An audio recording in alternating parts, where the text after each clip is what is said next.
Hi, everyone. Welcome. It's nice to be here with you today.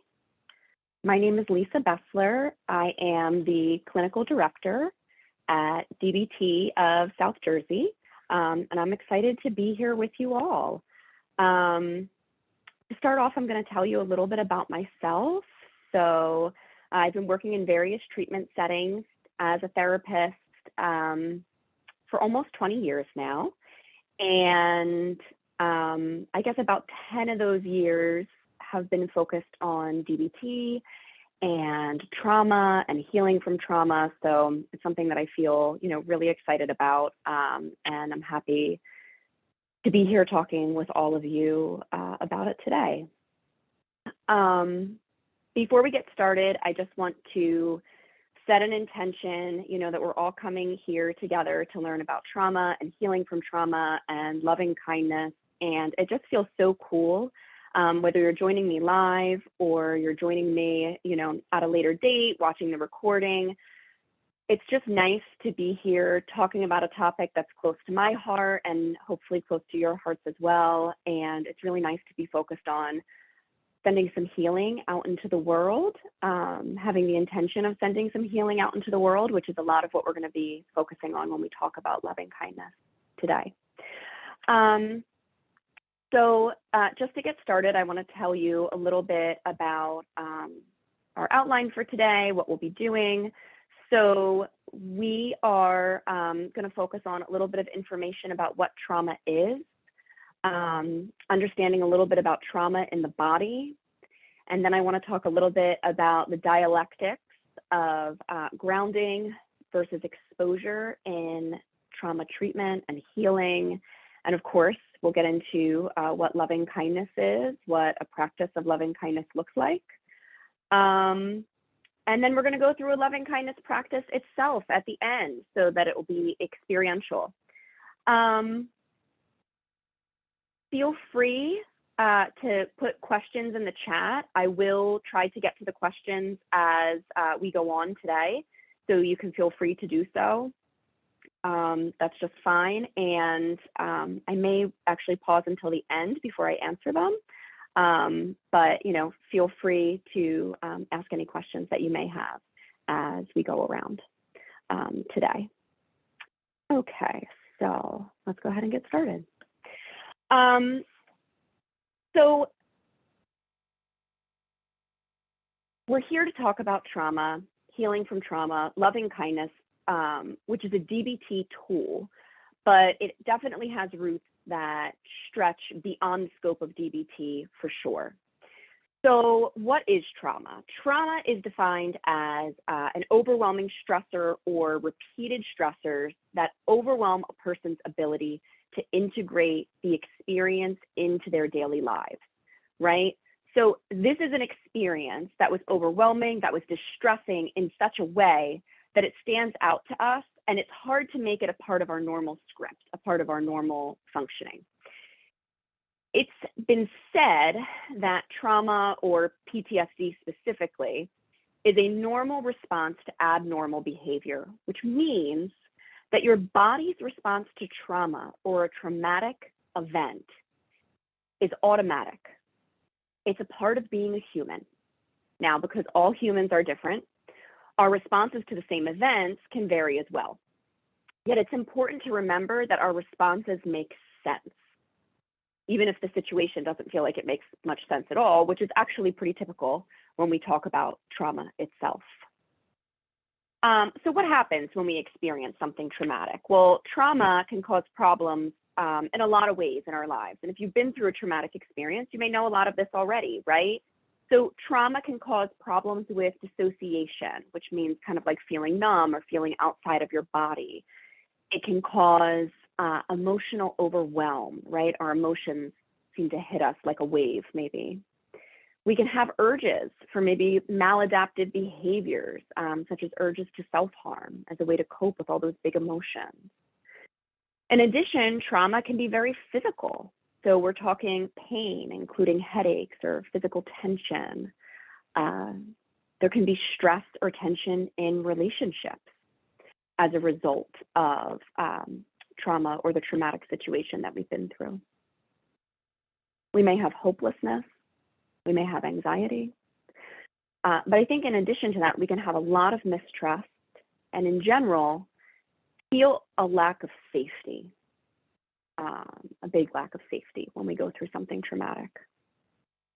It's really important to know that the body and the brain connection is so strong with trauma. It's so strong with trauma, traumatic experiences. And I really, before I go on, I want to add that let's consider trauma anything that's highly distressing for you. You had an experience that's highly distressing, that's overwhelming. That is a traumatic experience.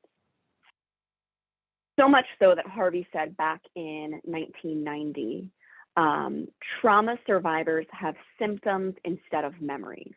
So what does that mean? That means that we are literally feeling the memory of our trauma experiences in our body. We're feeling it. We're feeling those memories in what's happening in our experience.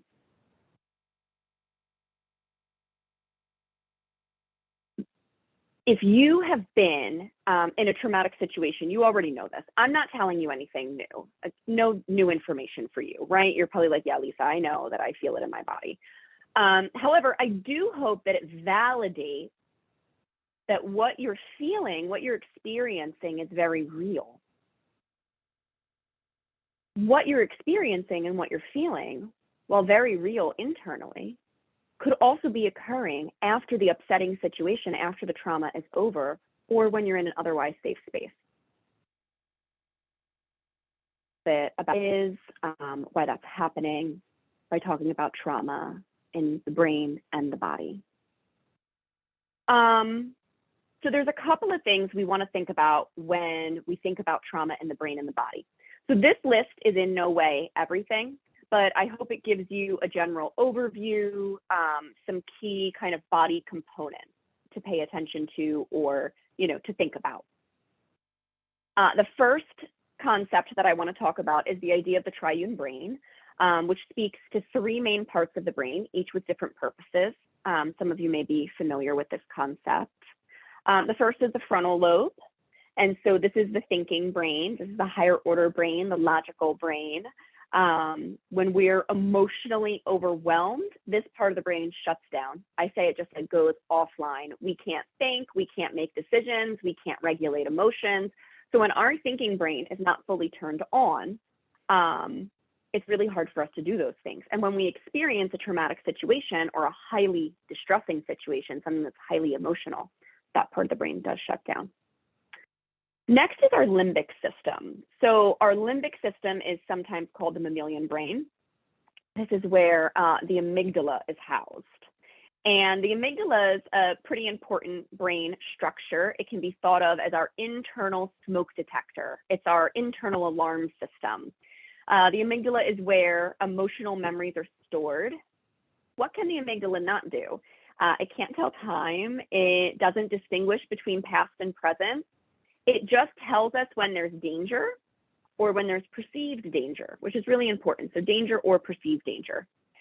When someone experiences trauma, this alarm system might start to be more sensitive, or it might start to go off all the time, leading us to feel unsafe often. So I want to give you like a little metaphor. The house that I moved into recently has a really, really sensitive smoke detector.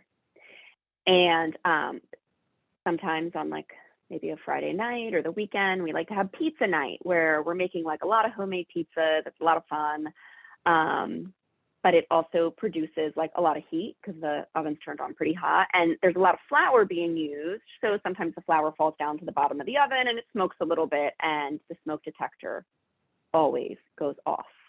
So it never fails. We can have the fan going, the windows open, the vent on. That smoke detector, if it's pizza night, it's going to be going off. Now, is there a danger? I mean, not really. We're just making pizzas. They're pretty safe. But that smoke detector just keeps tripping.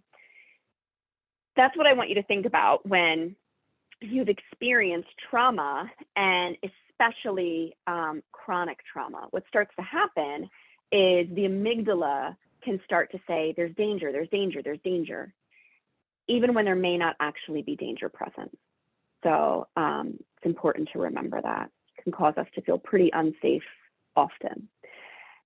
The last part of the brain I want to talk about is the brain stem. So back here, that part of the brain responds automatically to the amygdala to activate our survival responses.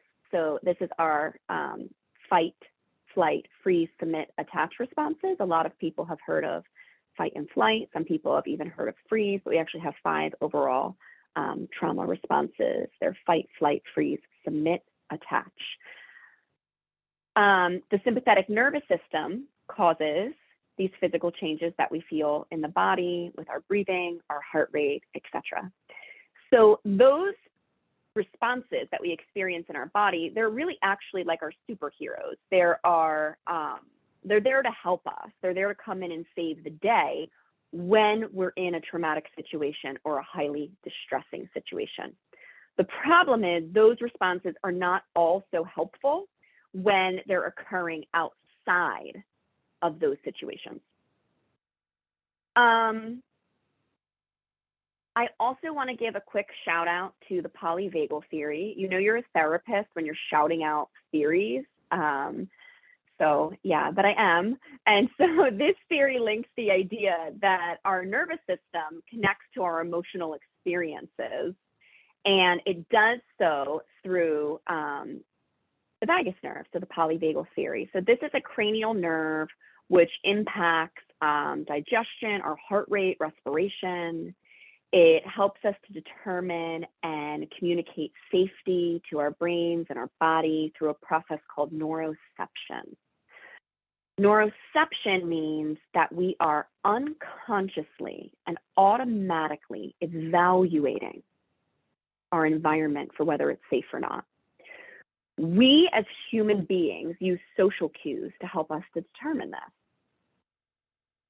So, right, you can think of this, like if you walk in a room and everybody's like smiling and laughing, you may kind of start to feel at ease, right, from those social cues kind of immediately. But, you know, if you walk in and people are kind of like sitting really stiff, or like somebody's got like the wide eyes, or like they're looking to the side, or they're looking down, checking their watch, like when they can get out of there, you might feel a little bit less at ease.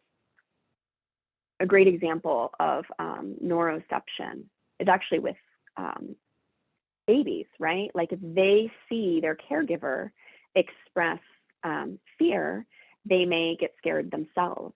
My first son, many years ago, when he was just a baby, I was kind of like holding him and bouncing him.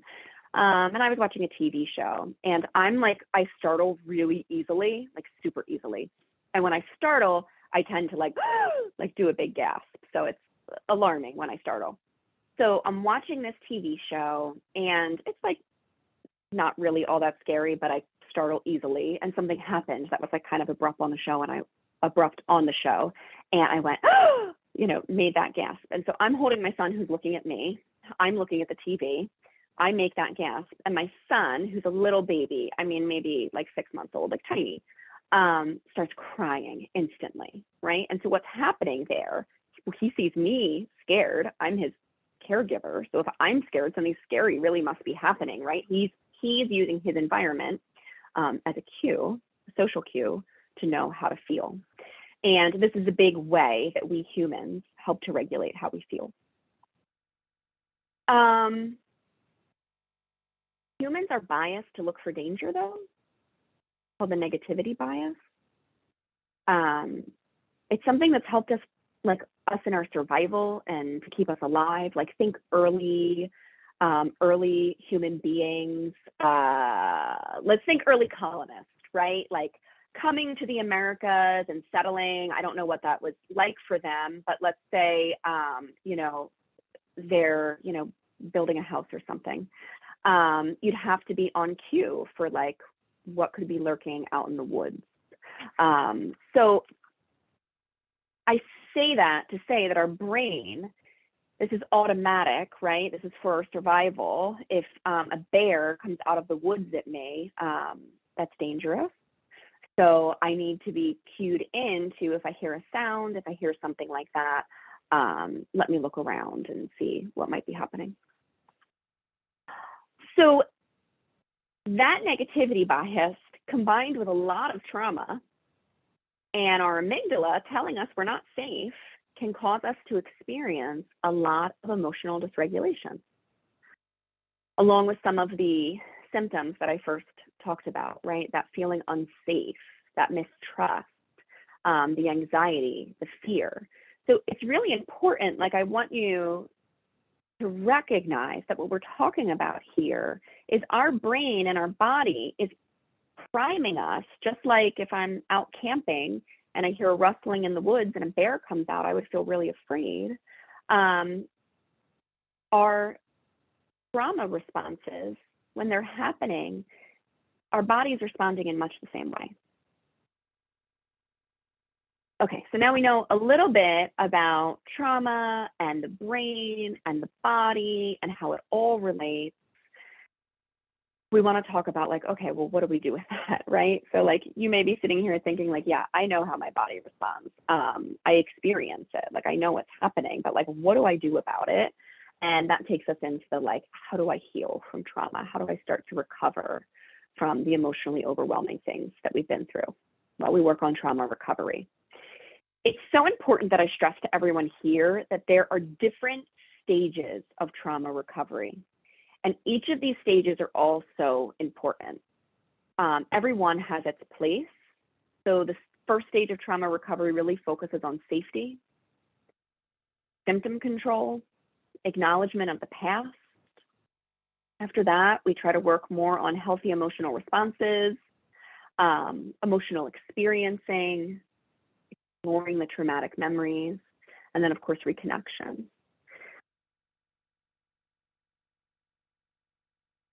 Oftentimes, when we've experienced something traumatic, we may have the urge that we want to like work on our trauma, right? We want to resolve our trauma. We want to go through it.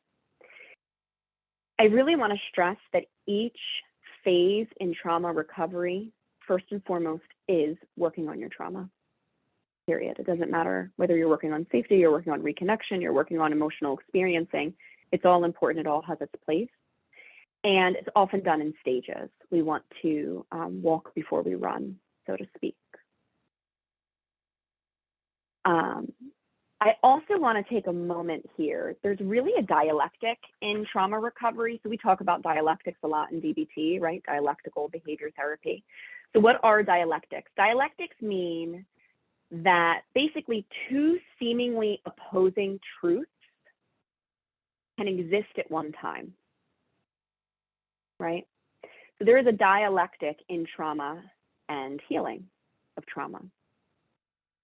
One of those dialectics is that in order to heal from trauma, we need to learn to feel safe. We need to learn to identify triggers. We need to use tools and grounding to deactivate our automatic trauma responses and to relearn how to be safe in our bodies and the world. That's really important. Like we need to establish safety, to reestablish safety for ourselves. Because when we go through something traumatic, we feel anything but safe. But two, in order to heal from trauma, we also have to approach the things we feel the most, or we fear the most rather, and feel the most probably, through exposure. Because we know that avoidance maintains PTSD symptoms. So what's an example of this, right? Were you ever scared to do something and then you tried it and it wasn't so bad? That is the whole premise of exposure, right? I can think of lots of things in my life that I was nervous about, and then I tried them out and they weren't so bad after all. You know, whether it's, you know, giving a presentation, giving a webinar, whether it's, you know, trying something new, you know, being more adventurous. That really is an exposure-based process. So both of these seemingly opposing truths have a place in trauma recovery. One, I need to ground. I need to feel safe. I need to identify my triggers, deactivate my internal alarm systems. And 2, I need to expose myself. The whole process of exposure is actually very fear-inducing. It's the opposite of, feeling calmer. It's activating. But we also know that when we activate in a safe way and we tolerate that teaches our brain, wait a minute, this isn't so bad. I can actually tolerate this. I can get through this. I'm safe now. I don't have to be so fearful of these memories. All of that being said, if you are going to take on an exposure-based process, make sure you are working with someone, a therapist, who is skilled in that and can help you through the process, because it can be really overwhelming. So as I said, both of these have their place. However, today I'm going to focus on kind of like the first part, I guess you could say, of trauma recovery, which is the safety and the grounding part as a way to heal from trauma, because that's really what relates to our loving kindness practice, which we're going to be talking about. So let's first talk about grounding, which grounding is a really essential tool in trauma recovery. Grounding is basically a quick distraction technique. Distraction is a form of avoidance. I want to acknowledge that. So both things are true. Healthy avoidance can help us to cope with trauma. And also avoidance, unhealthy avoidance, maintains PTSD symptoms. So both of those things are true. And then that's when we need some exposure. But grounding is basically a quick distraction technique that helps us to deactivate that internal alarm system that's going off. Helps to tell that amygdala it's okay. So there's a couple of types of grounding. There's physical grounding. So that's focusing on your senses. Those are things like holding ice cubes. Physical grounding may be feeling your chair. You can't see it, but I'm sitting on a chair right now. And it has little metal studs on it. And so those little metal studs, if I run my fingers along them, they're pretty grounding. I can really feel that sensation. That's a type of physical grounding. Literally feeling your feet on the floor, grounding yourself into the floor is grounding, physical grounding. Eating a sour candy or really like hot candy. If you can think back to like warheads, just thinking about them, I kind of get that like, ooh, feeling right back here in my jaw. I don't know if you've ever had a warhead and you've had that experience. But yeah, like it snaps you out of the distress and back into your physical body. And that's the idea behind grounding. Another type of grounding is mental grounding. So mental grounding is focusing your mind on different things. So that might be naming all of the colors in a room, for example. So if I were to name, everywhere I see the color blue in here, there's a lot of blue at DBT of South Jersey. If you've ever been in our office, it's super soothing. I love it. Shout out to our office space. But naming all the colors that you see, that's a type of mental grounding because you're focusing your mind on something. Counting backwards from 100 in intervals of 3. I say 3 intentionally because most of us have to think about that. I do. I'm a therapist. I'm not a numbers person. So, if I were to say 100, 97, right, then I really have to kind of engage my logical brain. We're turning the logical brain back on, thinking of that triune brain that we talked about earlier. And then there is soothing grounding. And soothing grounding is talking to yourself in a kind way. It might be remembering a favorite place, naming your favorite things. And grounding is especially helpful when we are mindful. Mindfulness helps to get the 3 parts of the brain all working together. It helps to keep our thinking brain turned on. It helps our body to feel more grounded and regulated. It gets our survival instincts to turn off so that we can turn on our parasympathetic nervous system. Our parasympathetic nervous system is the part of our nervous system that tells us it's okay to calm. I want you to think of this as our rest and digest. So it's the calming kind of part of our body. So this is how it all relates and how it all comes together, right? So now I want to go into kind of the second part of what I'm here to teach you about, which is all about the practice of loving kindness. Now that we've talked a little bit about trauma, trauma recovery, healing, I want to talk about how you can apply the practice of loving kindness in your trauma recovery process. So I would personally consider loving kindness a type of soothing grounding because it's a mindfulness practice that's designed to increase love and compassion first for ourselves and then for our loved ones, our friends, even difficult people perhaps, beings, all beings in the world, even enemies if you so choose. I would not start out with enemies. If you are a person who is new to practicing loving kindness, maybe skip enemies, and especially maybe don't start with like a perpetrator. That would be really, really hard. Let's start with people who are a little bit easier to love. Loving kindness is basically a form of meditation. It's used to cultivate compassion and loving feelings as an antidote to negativity. It originated as an ancient spiritual meditation practice, originally like a Buddhist practice. It can include visualizing the people that you're sending the love and compassion to.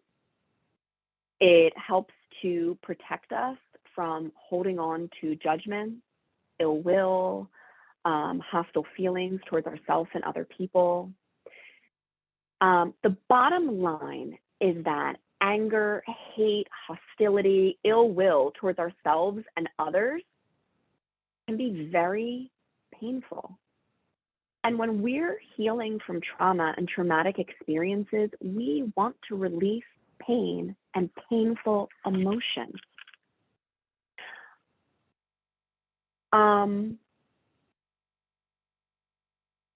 The bottom line is that anger, hate, hostility towards ourselves and others, they're just painful. And negative emotions, they eat away at us. They raise our blood pressure. They can increase our risk for heart attack. Like they hurt our body, right? They're negative for us. So why should we practice loving kindness? Because it does the opposite. It reduces self-hate. Self-hate makes it hard to take care of ourselves.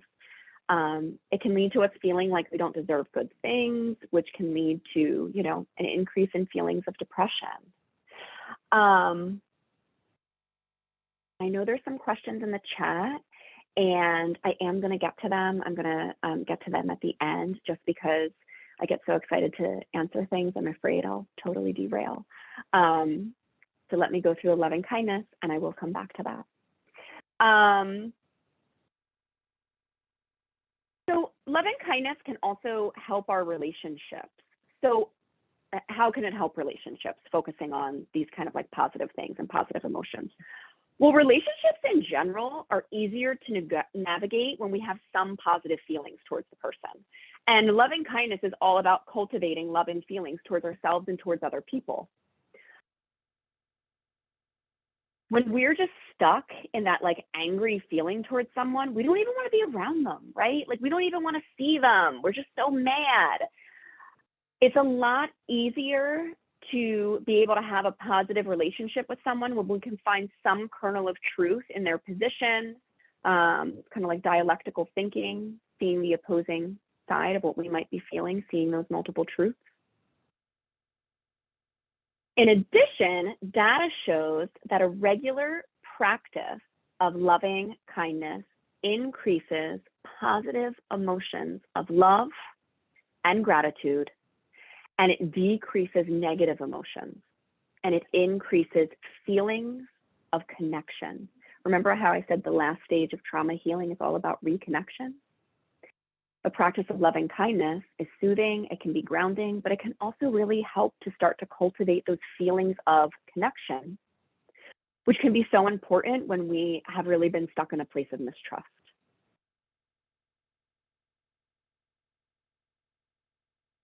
Regular practice of loving kindness can also make the benefits more lasting by letting go of tension. Who doesn't want, right? Like more good feelings, more positivity, less tension in their life, less anger, less hostility, less ill will. I certainly want more of it in my life. Do I practice loving kindness? Absolutely. It's something that I use pretty regularly. Now, a couple things I want to say about when you're starting a practice of loving kindness. Loving kindness does focus on sending feelings of compassion, love, goodwill towards yourself. If this is not something you regularly do, let's say you have the tendency to maybe beat yourself up or be really hard on yourself, it can feel really uncomfortable. It actually could feel very emotional and perhaps even like emotionally painful, kind of raw. And I want you to think of the metaphor of a frozen heart. Some of you may have heard this before. It has its roots in compassion-focused therapy. But I want you to think about the metaphor of like a frozen heart. And imagine if you have your frozen heart and you start to expose it to heat, something hot, right? Like a big burst of heat all at once at that frozen heart. It's almost like dropping an ice cube into hot tea, right? It like melts, it may even like crack and pop when it first feels that heat. That's what it can feel like when we start to give ourselves compassion if we're not used to doing it. And it can be a little bit painful. And I want you to know, if you have that experience, that's normal. There's nothing wrong with you. Totally normal experience. That's what happens when we start to give ourselves compassion when we haven't given ourselves compassion in a long, long time. It's like that frozen heart starting to thaw out. So I just want you to keep that in mind. I want you to keep that metaphor in mind. So how do we do loving kindness, right? I talked about it being kind of like a meditation practice. Some people may think of it even as like a prayer, sending well wishes out into the universe. It's not specifically a prayer, but it could feel like that. It might feel like a mantra, so we're kind of repeating the same thing over and over again. So how do we do it? It needs to be sincere. That's really important when you're first starting a practice of loving kindness. We want it to be sincere. We want to choose a person or people that we're sending loving kindness towards, that it's easy to send loving kindness towards. We might want to start with ourselves. If it's hard to start with yourself, you might imagine like a childlike version of yourself. Because if you can't send that love to yourself as your adult self, maybe you can think of a time when you were younger and you were certainly deserving of that love, that kindness, that compassion. Or somebody that is easy for you to think of loving. Or to see yourself through the eyes of someone who cares about you. Even if you feel like, I don't know what they see in me, and you have maybe some of those more negative thoughts that are harder to shake, allowing yourself to see yourself through their eyes. How do you do loving kindness? It can be done sitting, standing, lying down. When we do it, we want to recite our words slowly, mindfully. We want to focus on it with intention and really notice what it feels like, where we feel it in our body. Ideally, we want to practice each day when we're doing a loving kindness practice.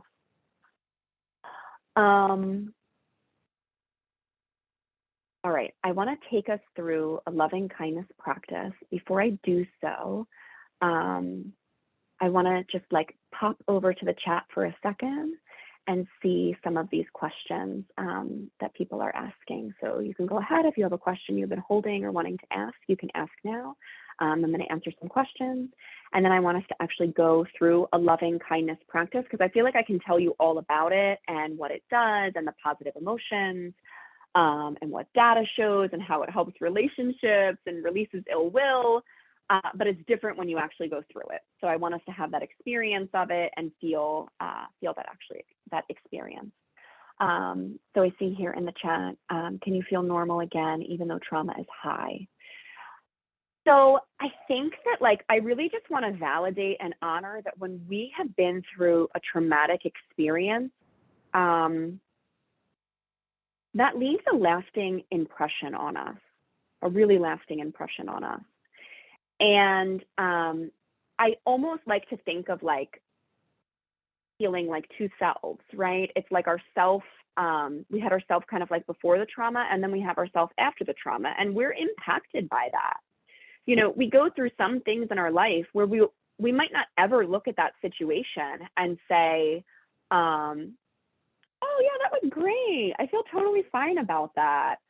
But we want to get our traumatic experiences to a place where we don't feel like scared or overwhelmed by them, where the emotional intensity isn't so high. So what I would say, like a realistic goal, is if you think of distress on a scale of like 0 to 10. 0 is totally neutral, and 10 is the highest distress you've ever had in your life.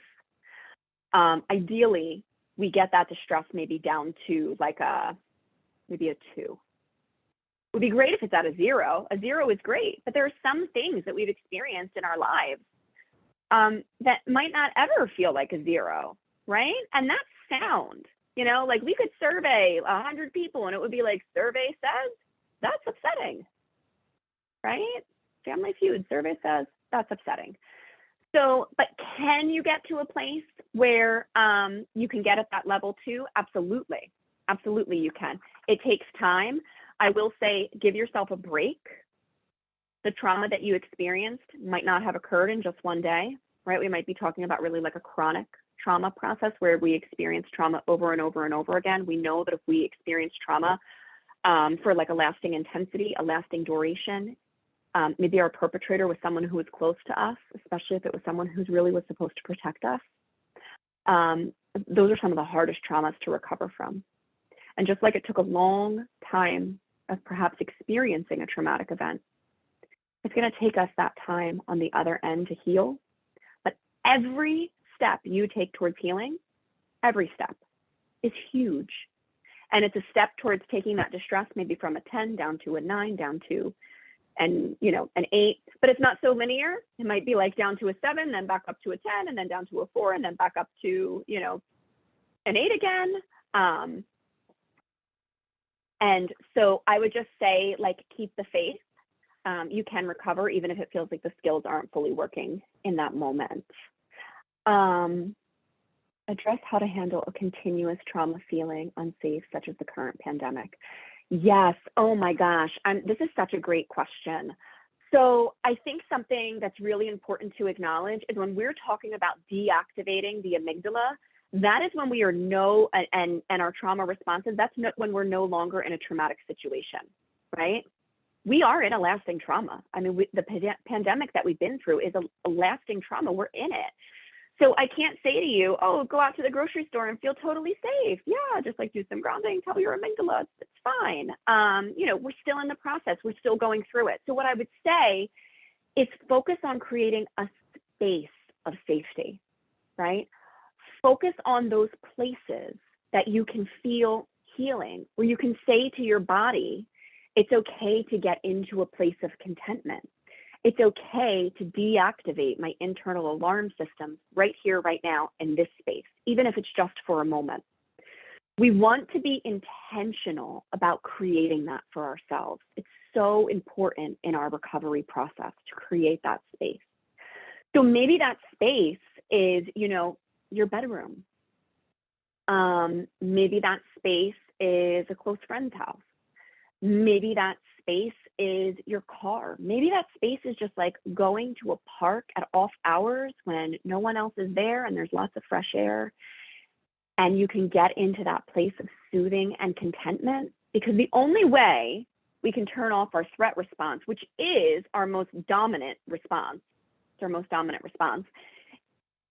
is by intentionally giving ourselves time to say, I'm okay right here and now, which helps us to enter into a a place of contentment, which is soothing, and hopefully our loving kindness practice will help us to get there. Somebody said yes regarding warheads. I know, that's a good one, right?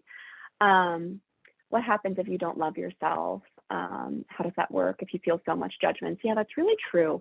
What happens if you're not connected to that loving part of yourself? I would say really try to focus on the love that the child part of yourself maybe deserved. You know, at some point in time, if we can kind of think back in our life, we might be able to say like, okay, when I was like first born as like an infant, you know, like 3 months old, I must have been deserving of like nurturing at that point in time, right? Like maybe that's something that we can connect to. And then another thing is maybe thinking of someone else who sees us in a positive light and connecting, like, even if I don't feel that, could I think of myself the way that person thinks of myself, which we'll talk about in our loving kindness practice. And then the other thing is just like maybe thinking that like all humans are deserving of compassion and dignity, right? And if you're a human, you are too. Like you fall into that category just by nature of being human. You know, if I said to you, like, do humans deserve respect? You're human. If you think in general, like humans deserve to be respected no matter what, you know, regardless of differences, then we would have to put ourselves in that category too, just by nature of being human, which is one step towards love and compassion. If you have chronic childhood trauma, can EMDR help? Yeah, EMDR is a great modality. I use both EMDR and DBT in my practice, and I would definitely encourage people checking them out because they're fantastic. And I'm going to answer this last one, and then I'm going to jump into our loving kindness practice, and then I'll answer more questions at the end for anybody who has them. Okay, so this one is really about if you're feeling triggered by your family or very easily, like how do you prepare your mind and your body before entering into a space with them or in the moment to help you from not snapping at them? I think grounding can be really helpful for that. So like maybe physical grounding beforehand, before being around your family, based on, you know, maybe what the situation is. Cope ahead planning. I am a huge fan of cope ahead planning. So cope ahead planning is like literally having your toolkit of what you're going to take with you. You know, maybe that's going to be, you know, a grounding stone. Maybe it's going to be that warhead we talked about. Maybe it's going to be a frozen water bottle or like a really cold drink that's going to help you to physically ground. Those are all really helpful things. Maybe some lavender lotion, maybe some positive statements that you're going to say to yourself. And maybe even practicing, you know, a loving kindness ahead of time to get yourself into a positive space. The thing I love most about loving kindness is loving kindness is a practice of well wishes that we send out into the world, primarily towards other people, but that we end up feeling ourselves. Research shows, right? Loving kindness increases positive emotions of love and gratitude. It decreases negative emotions. So I could literally be sitting here sending those well wishes out into the world to other human beings, but what happens is that I start to feel that. And I think that's so amazing. You know, that's why I talked at the very beginning of this webinar about harnessing positive intentions, because that's really what we're talking about doing, harnessing positive intentions for other people, for ourselves, for everyone in the world. But what ends up happening is we feel that positivity. And there aren't very many things we can do in life for other people, but then we end up getting the reward, right? Like if I give someone $5, they have my $5. They might feel good. And hopefully I feel good, you know, that I helped them out. But, you know, that $5 isn't literally coming back to me. A regular practice of loving kindness, data shows that I'm sending out, you know, gratitude and love to the universe, but I end up feeling those feelings myself when I practice it regularly. So, you know, pretty cool stuff that we're talking about here. All right, I want to actually go through a loving kindness meditation script with you all. It will probably take maybe about, you know, 10 minutes or so. Yes, yes, you're welcome. And I'm happy to stay on and answer more questions if people have them, as we conclude. But let's go through our loving kindness meditation. That's what we came here for. And I'm excited to go through this. So take a moment to just kind of get grounded. I love to just like shift when I'm doing any kind of meditation, kind of shift and move around until my body gets into that position that feels like, okay, this is good. I can be here. This is tolerable. And so I want you to do the same for yourself. There's no right or wrong way to do this at all. You can be, really in any position for sure. Okay. So let's get. So this meditation can be done in any position. And it begins by taking a moment to be aware of any thoughts, feelings that you may be experiencing right now. Acknowledging how things are for you right now, in this moment. And when you're ready, beginning to bring awareness to the body. Feeling your feet, your legs, your hips, lower and upper body, arms, shoulders, neck, head. Beginning to feel the movement of your breath, the actual sensation of breathing. Reminding yourself that you are here, alive, whole, in this moment. And when you're ready, you might bring to mind the image of a person who you know or you've known in your life to be loving and kind to you. Someone who easily evokes feelings of warmth and love. It could be a spouse or a partner, a parent or a family member. Perhaps it's a mentor or a coach, a close friend. Someone who has been good to you. Someone who has helped you or helps you in your life to feel safe and whole. Whose caring easily emanates from them to you. And if a person, past or present, doesn't come to mind, maybe someone who you know to be inspirational may come. Someone it's easy to imagine sending wishes of well-being, wishing them well. And if it feels right in this moment, imagine saying to them, may you be happy, healthy, and whole.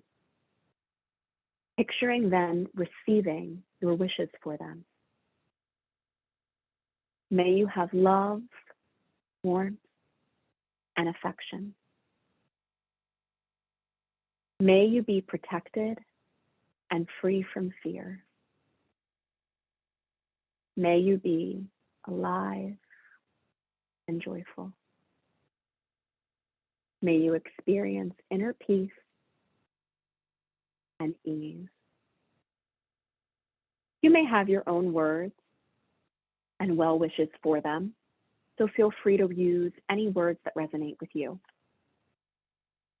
Taking a moment to feel how it is to wish these things for them. Letting yourself have the sense of the wishes for well-being emanating from you to them, connecting you to them. Perhaps even closing your eyes if they weren't already closed, and visualizing it now. Noticing how it feels inside of you to send these wishes of well-being to the person you love or care about.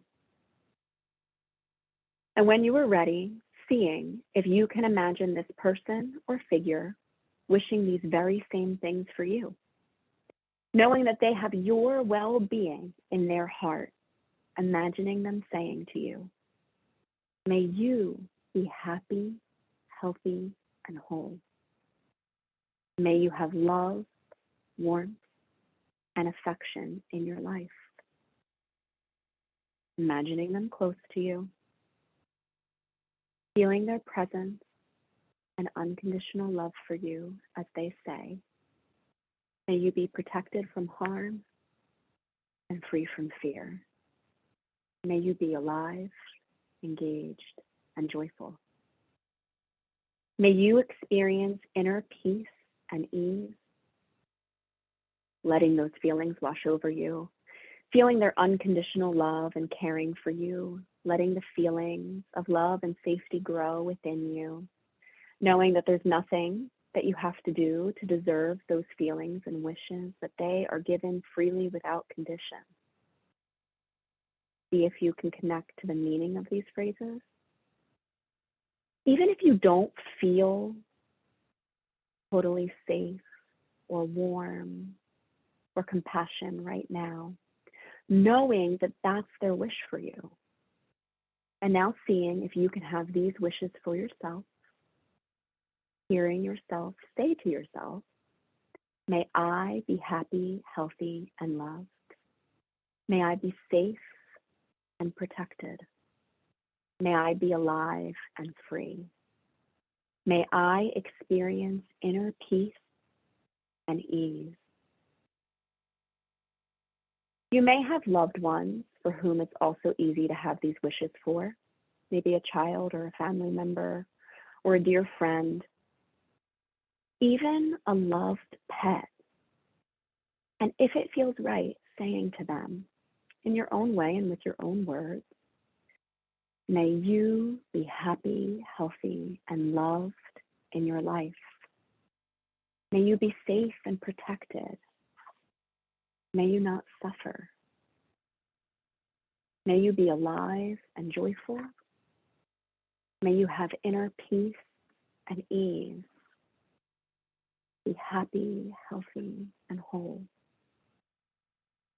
And if it feels right, seeing if there are others in your life you can extend these good wishes to, a friend, a coworker, a neighbor, saying to yourself, to them, may you be happy, healthy, and loved in your life. May you be safe and protected, free from harm, alive and joyful. May you be happy, healthy, and whole. May you have inner peace, ease, love, and light. It might even be possible to expand further out to acquaintances, people you know of but don't have a strong personal relationship with, maybe people you see around town at the local grocery store, your neighbors. Even people you might not have any particular feelings about, perhaps you feel neutral or you don't think much of them at all. Yet saying to these people, may you be happy, healthy, and loved. May you have peace and ease in your life. May you be protected and free from suffering. May you be filled with joy, alive in each moment. May you have peace and ease and love in your life. And even if these wishes aren't infused with the same warmth and love that they were with a loved one, seeing if you can extend the wish without the expectation that it should make you or them feel any particular way. There's no right or wrong way to feel.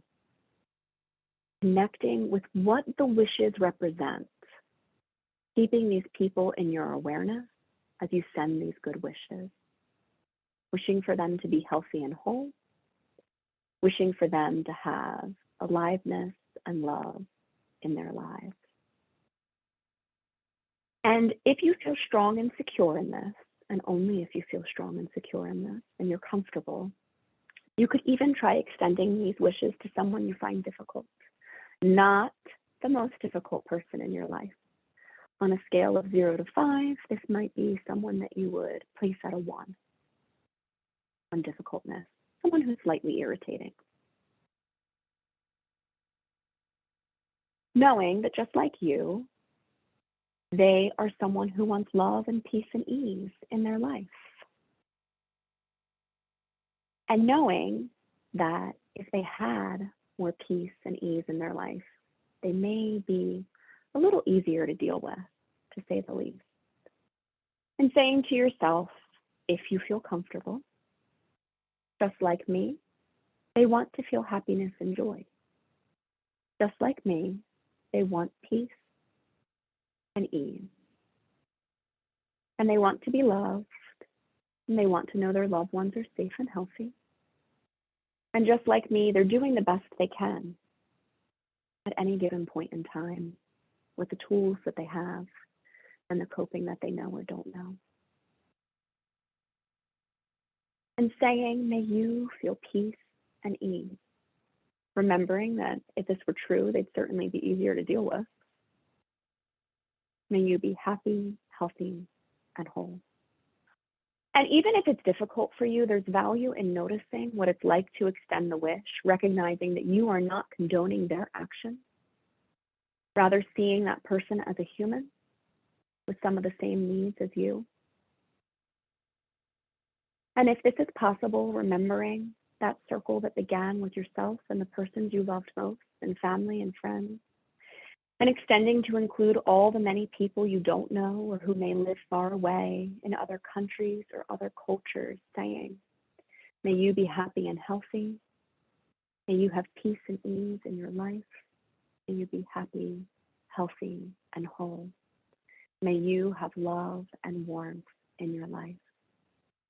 You could even imagine extending these wishes to include all the animals and plants, the life on our planet and beyond, including ourselves, saying, may we all be happy and healthy. May we all be safe and protected. May we all live together in peace and ease and happiness. And now, as this loving kindness meditation comes to an end, taking the time to appreciate and feeling what's been cultivated in this moment, in this practice.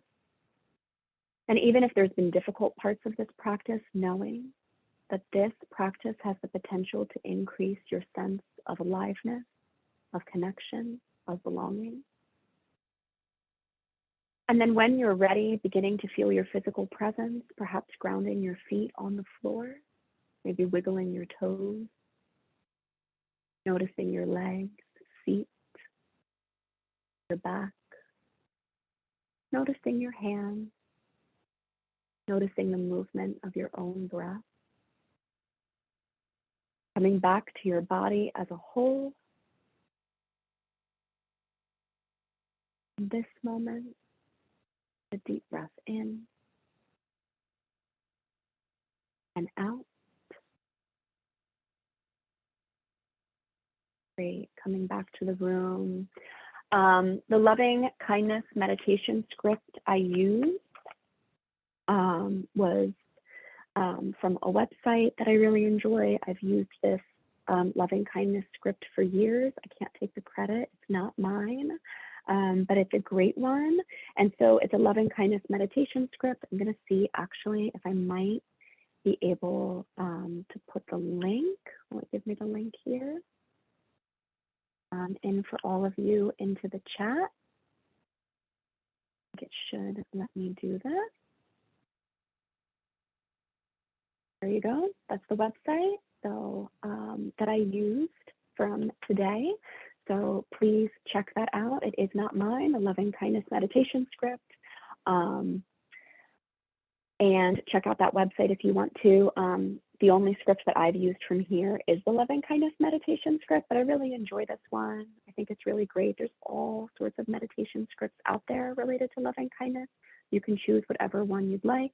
They all have the same general words, which are along the lines of, may you be happy, healthy, and whole. May you feel peace and ease and love in your life. So again, check out that website. I can't take the credit. Any questions? Thank you, Lisa. I'm so glad that you enjoyed it. I'm just looking at the chat now since I sent my link. And the website is, I probably will say it wrong, actually. I should have said that. It's palouse.mindfulness.com. I'm going to spell it. It's PALOUSE, mindfulness.com. So any questions that you have, please let me know. Somebody said you're not wrong. It's very uncomfortable. I know. Thank you so much. I just shout out to you and everyone who is here doing this practice. It does feel really uncomfortable. And I just want you to think of that frozen heart and that dialectic that we are working for safety and exposure. And I think the practice of loving kindness is very dialectical. It's such a dialectical practice. So if you felt uncomfortable and you sat with that, even for a moment, seriously, like, good for you, because, you know, wanting to just like run away from that is so natural and so true. And so I just appreciate you being here with me and giving it a try. Somebody's saying, wondering about a lot of it, very helpful. Thanks so much. Yes, I'm so glad that you came too. Everybody's welcome. Thank you so much for coming today.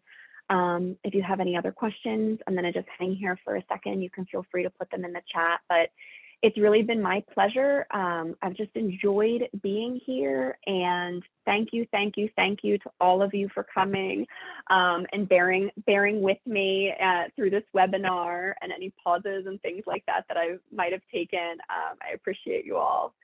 So thank you. Yeah, you're welcome, everyone. Let me see. How does one get past betrayal and trauma caused by an ex-friend? How does one not fear friendship? Okay, question. How do we not fear friendship when we have been hurt? You know, this is a hard one. You know, trust and rebuilding trust is actually, it's not black and white. And trust is more of like a construct. It's usually built through action and behavior. And I love the metaphor of, I think it's Brene Brown, who says that like trust is kind of like putting like all your marbles in a jar.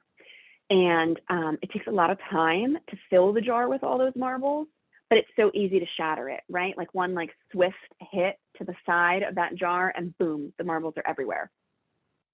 And so I want you to think about that as it relates to friendship. And when we talk about rebuilding trust in friendships and starting to feel safe again, you want to think about entering the water and like dipping your toe into that. And what would it be like to put one marble in the jar?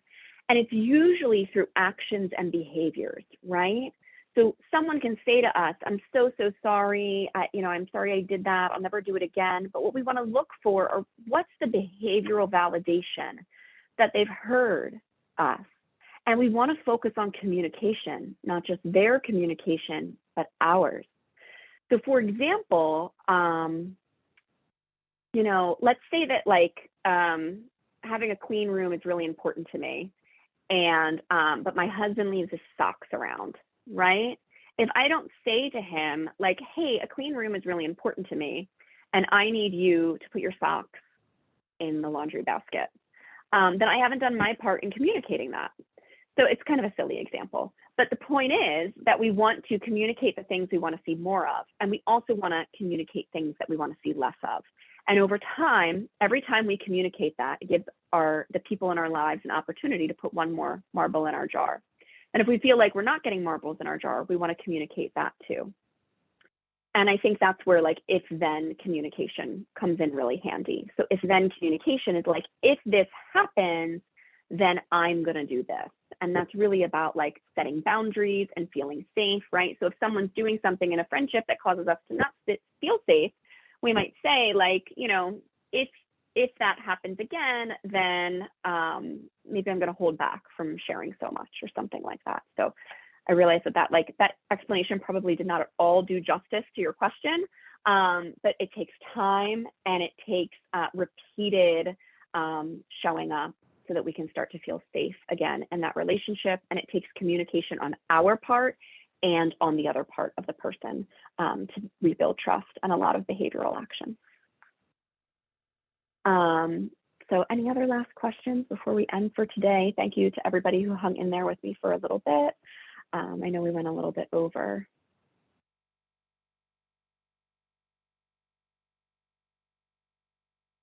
Okay, I think that's it for today. So I'm going to go ahead and conclude. I think just to wrap up and let everybody know, we do have upcoming webinars coming up in the future. They will be held each month, although I believe the next one is with me. Again, it's not actually next month, it's going to be in April. But you can check out our website. Maybe I should put our website in here. Well, you probably have it because that's probably how you registered.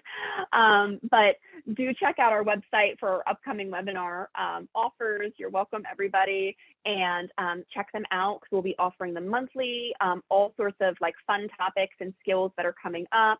And somebody says, please send. Okay, let me put the website in here. I'm just going to pull it up right now so that I can put it in the chat, and I want to navigate to the right part of the screen, so just bear with me all for a minute so that I can get that for you. Here it comes. Definitely check out the upcoming skills sessions that we have coming up, and this link should take you directly there. There we go. So that link is now in the chat. So do check them out. So this was our one today that you'll see that comes right up, which was our loving kindness practice that we just did. But this website is where you want to go for the next one to check out all of our events. We have yoga that we offer, free trauma-informed yoga, so you want to check that out. We have a family support group that we run. And then, of course, we have our DBT skills sessions that are coming up as well. So do check them out. Thank you for being here today with me. And if you have any questions about today's webinar or anything else that comes to you, do feel free to reach out to me via email. Everyone should have